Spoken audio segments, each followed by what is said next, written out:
So Pete, 3 more years at Scotstoun. Is that an easy decision for you to make?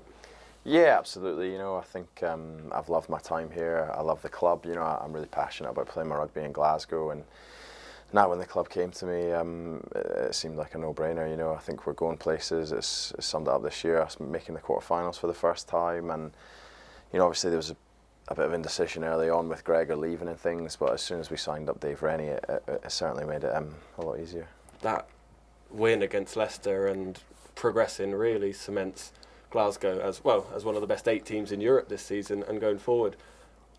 Playing for such a big club, was that part of your decision? Yeah, definitely. If that's exactly why it made it so easy. I'm hungry to get better as a player. I want to do better and better all the time, and I think that's something that I share with the club. All the boys here were so hungry to do better, and we never rest our laurels. Last season when we lost to Connacht, we were absolutely distraught. It ruined all our summers, and we've come in and right from the start of the season we've been desperate to kind of progress in Europe and to get that title back. So you want to be involved in that. There's no point just coming in and kind of going through the motions. So no, it's brilliant. It's a great feeling that I feel like I've played a big part in over the last sort of 7-8 years in getting the club to where it is now. So it's a journey that I'm certainly willing to continue. You mentioned Dave Rennie there coming in, a new coaching setup, a new challenge, I suppose. Yeah. Is that something you're looking forward to? Yeah, absolutely. I think the coaches here, I can't thank them enough for everything they've done for me. So initially I was really sad to see them go, but as soon as Dave Rennie's kind of name was mentioned, it just filled you with excitement. I think I've watched a fair bit of Super Rugby.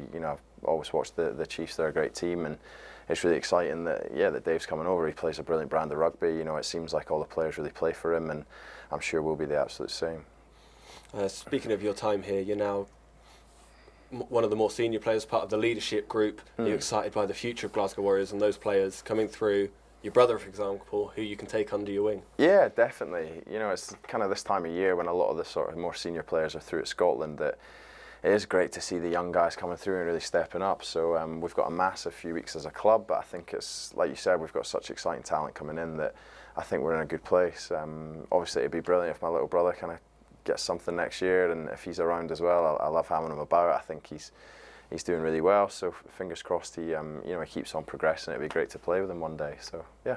In your time here, away from on the pitch stuff, how have you seen the club grow? And we're selling out Scotstoun for every home game now. How has that changed from when you made your debut? Oh yeah, my home debut at Glasgow was up at Firhill, and like you say, there was maybe 1,000 people there, and the fans that were there, just like they do now, they made a lot of noise and they tried their best to create a good atmosphere, but it's nothing like it was now, or like it is now. Sorry, we've come on leaps and bounds. We're selling out all the time. The crowd are growing and growing, and not just that. I mean, like you said, we sell out, so there's only however many, 6,000-7,000 people that can come, but in the town as well, there's such a buzz about it. The amount of time when I was on my crutches and things, I was getting a lot of taxis, and every taxi driver would be talking about the rugby and things, and it's great. It kind of shows how the city sort of really taken rugby to its heart. So and it's brilliant, and yeah, fingers crossed that kind of keeps going and we kind of go from strength to strength, because I'm sure if we could somehow develop some bigger stands, I'm sure we'd sell the tickets.